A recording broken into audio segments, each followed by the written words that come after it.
Nabi Muhammad SAW, Bapak Ibu sekalian, setelah pulang dari Isra dan Mi'raj, karena itu perjalanan malam hari, beliau pulang sudah pagi. Pada saat itu pagi sudah mulai kelihatan matahari di pagi hari. Awal pagi kita di waktu syuruk, gitu kan. Duduklah Nabi SAW di depan Ka'bah.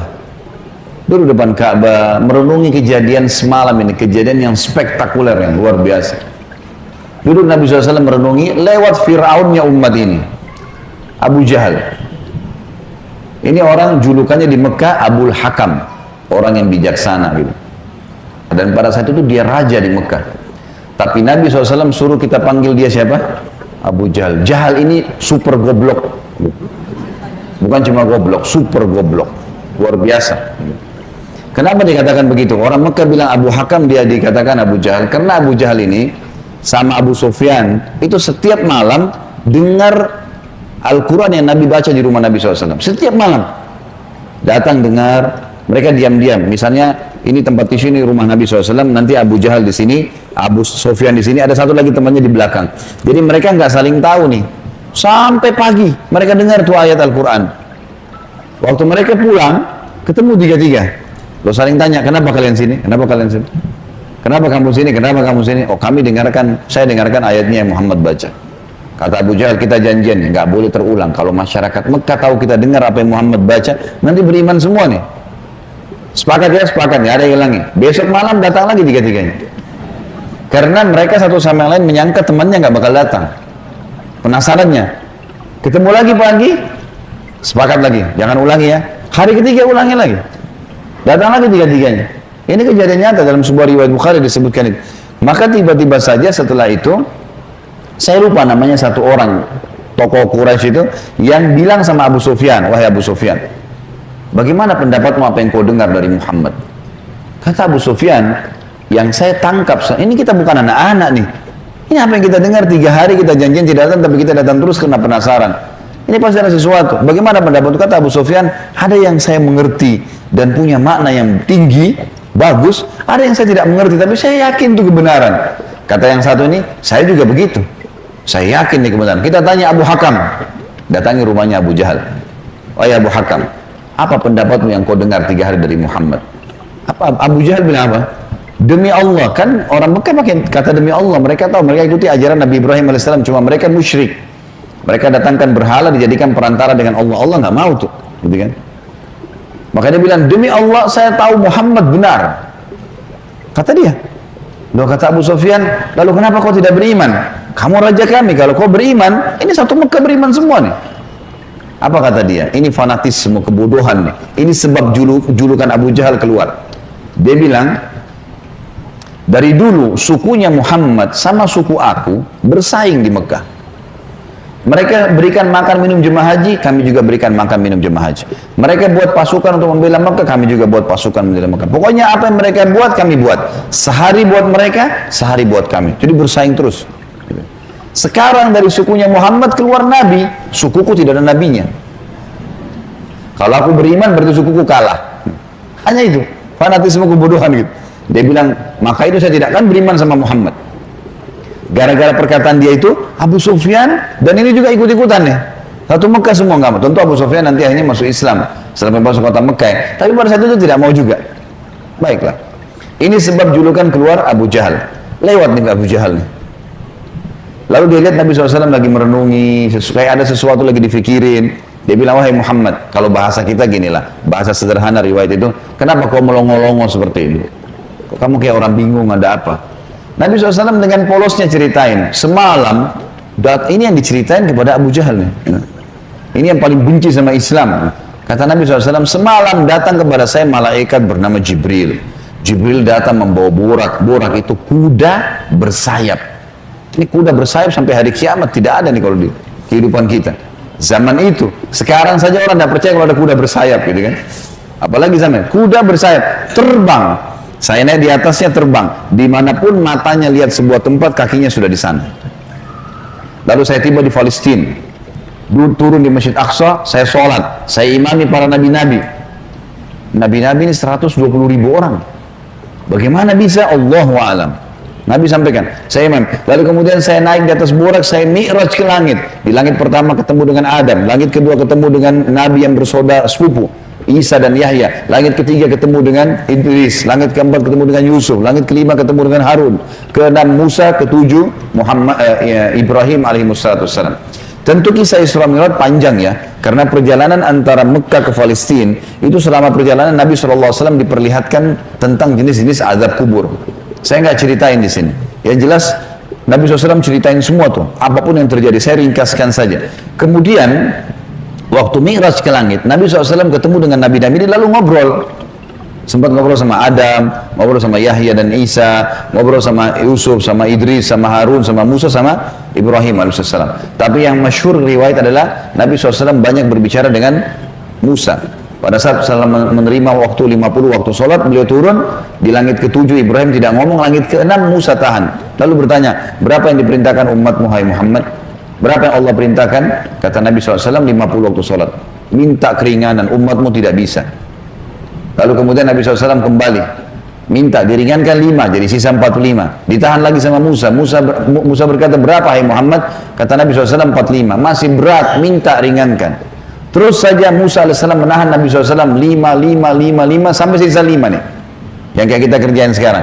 Itu pun Musa masih bilang, minta keringanan. Bayangkan Bapak Ibu sekarang kalau 50 waktu sholat per 15 menit azan. Siap nggak? Ini aja 5 waktu sholat sudah ngos-ngosan. Gitu. Safnya kadang-kadang sholatnya cuma imam sama muazzinnya saja. Gitu. Yang jelas Nabi Musa AS seperti itulah kisahnya. Sampai sisa 5 lalu Nabi SAW mengatakan, saya sudah malu dengan Tuhanku. Bolak-balik terus gitu kan. Maka terdengar suara dari langit, Allah berfirman, hai Muhammad, dia 5 waktu sholat tapi pahalanya 50 waktu sholat. Karena setiap umat Muhammad SAW kalau berbuat satu kebaikan dilipat gandakan 10 kali lipat. Ringkas cerita adalah Nabi SAW mengatakan, saya balik ke Mekah, saya balik ke Palestina, lalu balik ke Mekah. Tentu kisah ini cuma pendek yang saya sampaikan. Kisahnya ini mungkin 10-20 kali lipat lebih panjang daripada ini, karena panjang lebar. Yang jelas, Abu Jahal waktu dengar itu melongo, diam, langsung dia katakan, waktu sudah selesai, hai Muhammad, kau menempuh perjalanan Mekah Palestina yang kami tempuh dengan kecepatan kuda terbaik kami sebulan, pulang juga sebulan, 2 bulan dalam 1 malam. Kata Nabi SAW dengan penuh keyakinan, iya. Abu Jahal dengan semangat mengatakan, hai Muhammad, kau mau ceritain enggak ke orang Mekah kalau saya kumpulin mereka? Kata Nabi SAW, iya. Nah, emang mesti diceritain kan? Bagi Abu Jahal ini gila nih. Nah, maksud dia akal udah. Kuda terbang, bersayap, pergi ke Palestina perjalanan sebulan. Sama kalau kita sekarang di masjid ini ada yang bilang, tadi Bapak Ibu sekalian saya jam 8 pagi take off dari Jakarta ke Jeddah, sekarang sudah tiba lagi dari Jeddah. Percaya nggak kira-kira? 9 jam pergi, 9 jam pulang. Ada pesawat loh ya. Bagaimana zaman dulu? Sebulan pergi, 9 bulan, 1 malam, bayangkan. Dan ini juga sebuah pelajaran Bapak Ibu sekalian, tidak gampang menjadi sahabat Nabi. Bapak Ibu harus bersyukur, saya sangat bersyukur kita lahir sekarang. Betul sahabat punya fadilah, tapi kalau kita hidup zaman dulu kita bisa seperti Abu Jahal. Susah jadi seperti Abu Bakar tuh, nggak gampang. Ada orang di kampung padang pasir buta huruf ngaku Nabi. Coba, beriman nggak kira-kira? Kita sekarang sudah lahir, orang tua kita sudah muslim, Quran sudah lengkap, masjid banyak dai-dai bisa nyampein dalam bahasa kita. Kalau zaman dulu, berat sekali itu. Baiklah. Abu Jahal bilang, wahai Muhammad, kau mau ceritain? Kata Nabi SAW, iya. Dipegang tangan Nabi SAW oleh Abu Jahal, dibawa ke sebuah bukit namanya Bukit Abi Kubais. Bukit ini Bapak Ibu sekalian, dulu di zaman itu ada di sebelahnya Safa dan Marwah. Ini khusus untuk iklan. Untuk iklan saja.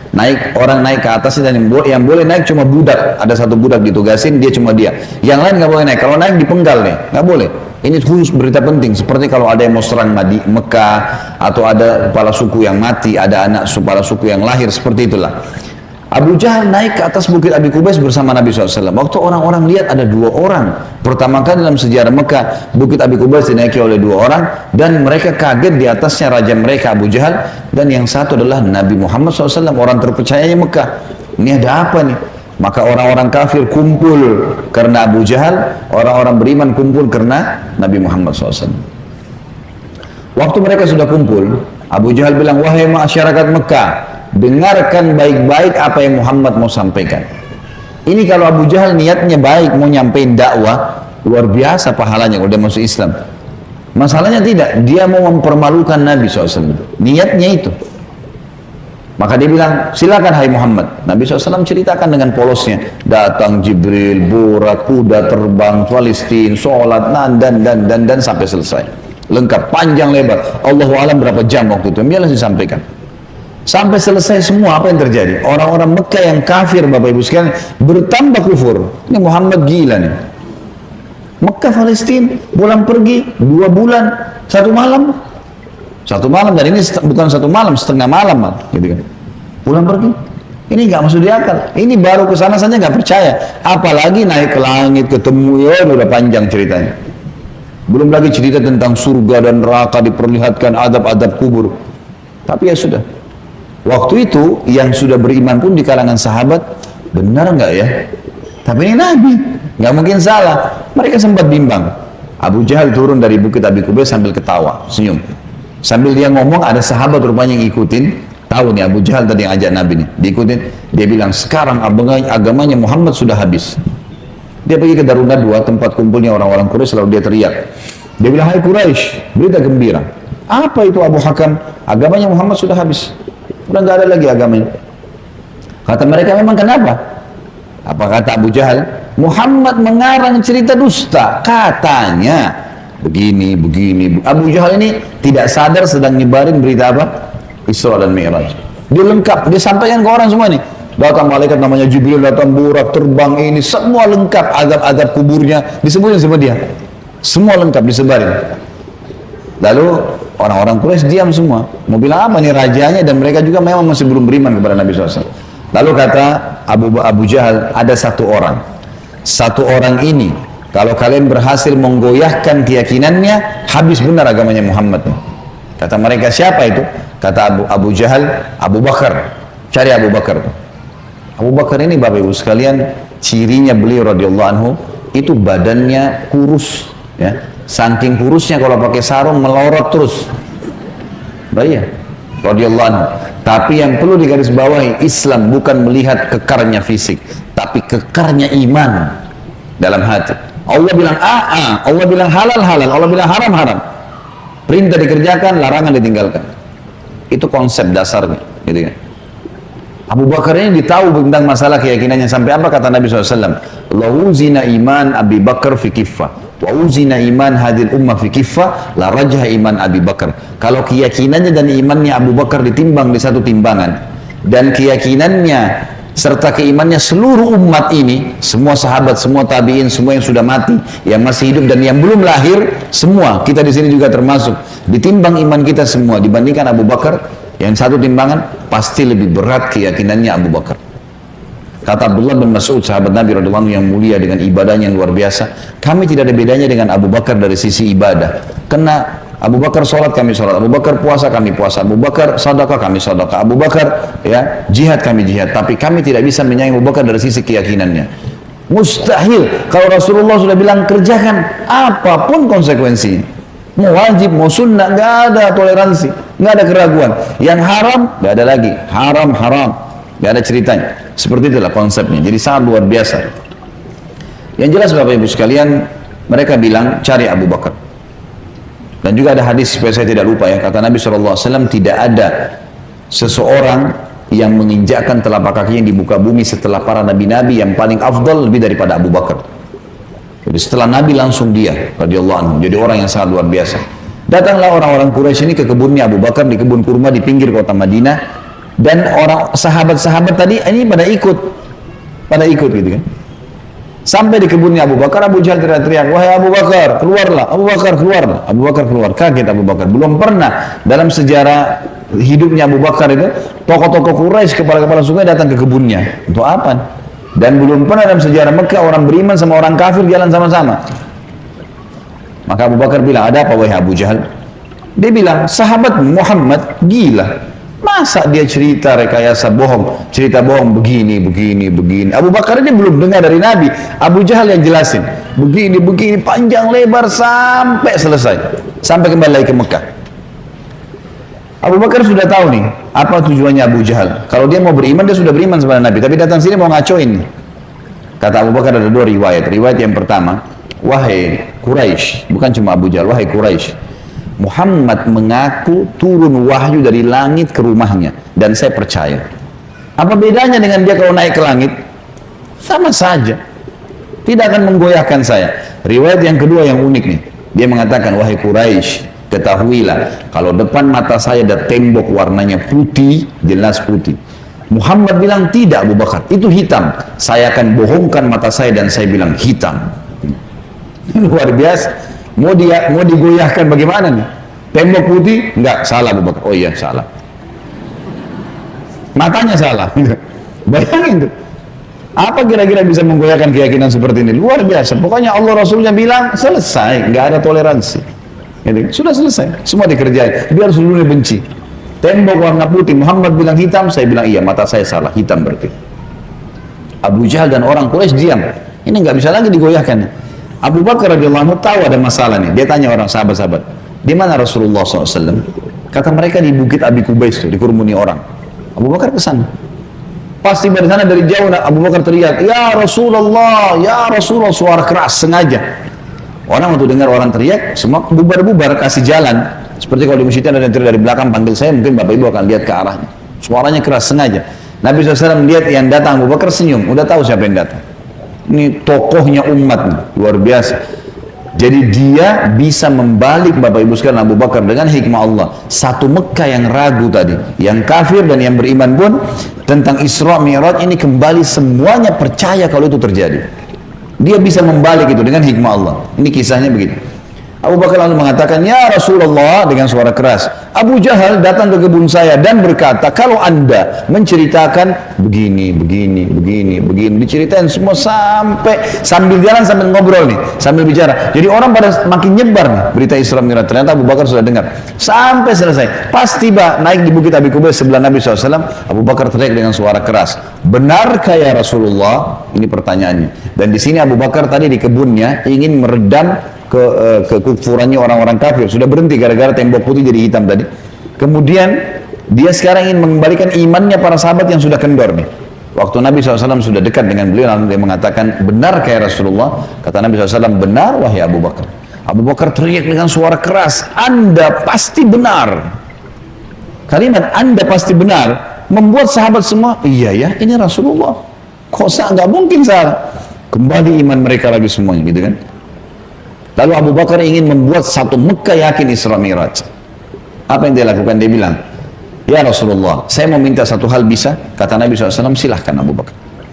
Di sini di Mekah, satu Mekah, semua tahu anda belum pernah ke Palestina. Belum pernah ke Palestina. Dan di Mekah ini ada tokoh-tokoh Quraisy, bukan orang biasa, kepala-kepala sukunya, yang selalu bolak-balik Palestina. Yang Allah sebutkan, Rihlatas Syita'i was Saif. Musim dingin dan musim panas, rekreasi mereka itu ke Palestina dan ke Yaman. Tiap hari mereka menghafal tuh Palestina, pintu gerbangnya, jalannya, pasarnya, semua dikenal. Masjid Aqsa mereka tahu semuanya, bahkan mereka tahu warnanya segala. Apakah anda bersedia ya Rasulullah kalau saya panggil mereka, anda menceritakan apa yang anda lihat di sana, pintu gerbangnya, jalannya, bentuk-bentuk rumahnya, apa saja? Kata Nabi SAW, tentu saja. Lalu Abu Bakar panggil orang-orang Quraisy, wahai tokoh-tokoh Quraisy, kumpullah, dipanggil semua, kumpullah. Datang Abu Jahal grup nih sama teman-temannya semua. Tiba di situ kata Nabi, kata Abu Bakar, hai Quraisy, Muhammad akan menceritakan sesuatu pada kalian tentang Palestina. Kalian semua tahu Muhammad belum pernah ke Palestina. Kalian harus tahu kalau Muhammad menceritakan sesuatu tentang Palestina persis seperti apa yang kalian tahu. Warna pintu gerbangnya, jalannya, rumah-rumahnya, pasarnya, Masjid Aqsanya, harus sportif mengatakan Muhammad benar. Kalau ada satu saja yang Muhammad ceritakan tidak sesuai dengan apa yang kalian tahu, kalian punya hak mendustakannya. Setuju? Setuju. Muhammad gak pernah lihat, gitu kan? Kalau zaman sekarang, Bapak Ibu sekalian, saya mau ceritakan Bapak Ibu Masjid Aqsa, sekarang bisa, tinggal pakai foto satelit, keramik yang pecah pun saya bisa ceritain. Ini keramiknya ada yang pecah, yang kesekian dari tiang sini, bisa dilihat. Imamnya lagi sholat, bisa kelihatan. Zaman dulu bagaimana? Harus lihat dengan mata kepala, nggak mungkin tidak. Gitu. Kata Quraisy, baik kami setuju. Kata Abu Bakar, silakan ya Rasulullah. Dalam penutupan hadis Bukhari, kata Nabi SAW, Allah Azza wa Jal membukakan Palestina di depan mata saya. Seperti saya lagi lihat. Maka saya menceritakan mereka pintu gerbangnya, jalan-jalannya, pasar-pasarnya, semuanya. Bahkan saya bisa menghitungkan buat mereka tiangnya Masjid Aqsa. Gitu kan? Dan subhanallah, setiap kali Nabi SAW sebutkan tentang ciri Palestina dan Masjid Aqsa, orang-orang Quraisy, tokoh-tokoh Quraisy mengatakan Muhammad benar, Muhammad benar, Muhammad benar. Terus, dan ini jumlahnya belasan orang nih. Tokoh-tokoh mereka mengatakan Muhammad benar, Muhammad benar. Pengakuan mereka sendiri. Ini nggak dusta, ini benar. Betul jalannya begini, betul rumahnya begini, betul pasarnya begini, betul Masjid Aqsa begini. Mereka akuin sendiri. Maka gara-gara kasus itu, satu Mekah jadi percaya Isra Mi'raj. Baik. Abu Bakar sudah selesai ini perannya. Sahabat sudah kembali imannya. Orang-orang kafir sudah tidak jadi lagi bisa membatalkan keimanannya Nabi SAW dan agamanya. Maka Nabi SAW ingin menutup Isra Mi'raj dengan kejadian yang luar biasa. Kata Nabi SAW, wahai Quraisy, ada satu bukti lagi. Kalau kalian yakin dengan bukti itu, kalian akan beriman pada saya. Kalau kalian tidak yakin, kalian tidak akan beriman selamanya. Kata mereka, apa itu hai Muhammad? Kata beliau, waktu saya sedang pulang dari Palestina ke Mekah, di atas burak tuh, kuda yang bersayap, saya melihat ada kafilah kalian. Kafilah ini 3 ekor unta ke atas, sedang jalan. Jumlahnya sekian belas unta, di atasnya ada fulan, orang-orang Quraisy, fulan, dan unta yang paling depan, unta berwarna putih, di lehernya ada kain warna merah. Di tengah-tengah lembah, mereka sempat kehilangan unta, dan saya lihat unta mereka. Lalu saya teriak, wahai Quraisy, unta kalian di lembah fulan. Karena Nabi kenal semua nih siapa yang ada di situ. Orang-orang Quraisy, tokoh-tokohnya. Ada lembah fulan, ambillah. Maka mereka mengikuti suara saya dan mereka menemukan unta mereka. Kafilah itu 2 hari lagi sampai di Mekah. Tanya pada mereka. Ini detail sekali nih. Kalau sekarang orang dari Bandung ke Jakarta, saya mau tahu mobilnya di mana, saya bisa ikutin. Sebentar nih. Ada kamera, ada satelit, canggih. Zaman dulu bagaimana caranya ceritain, kecuali kalau lihat dengan mata kepala. Ini bukti real.